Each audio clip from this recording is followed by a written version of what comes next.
Hey, I was hiking through the jungle on Thanksgiving break with my parents, but I had this homework, this a short account of the destruction of the Indies by Bartolomé de las Casas for my IHON class, and it was so much homework that I had to read over Thanksgiving, and I was reading on the path, and then I got lost. But guess what? Guess who I found in the jungle? Bartolomé de las Casas. And now I'm going to interview him just for you. Hello, Bartolomé. Hello. Hello. So, in your book, you defend the Indians during the Spanish conquest of South America. But why?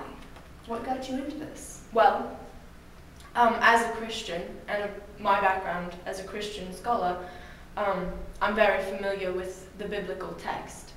And I felt that the Spanish colonists were mistreating the native Indians in accordance with what Christ says in the Bible about how we should treat human beings.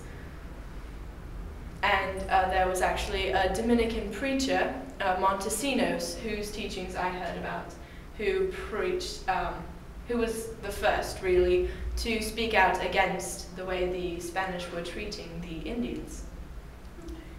Seems like there's a lot of things in the Bible. Is there any particular thing that you took, or any? Well, one verse passage that really stood out to me and I thought argued the point very well was Matthew 22:36 through 40, where Jesus says that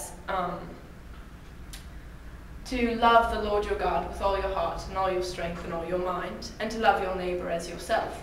And then, in accordance with how the Spanish were treating the natives, they were not treating them like their neighbors, and therefore were not following Christ's teachings. So you talk about the Bible and you talk about Jesus Christ, but were there any other sources you used to back up your points? Was it just the Bible? Well, no. I used Cicero in my Declaration of Human Rights. I read about it in IHON class. Really? De Legibus. Yes. Cicero. Yes.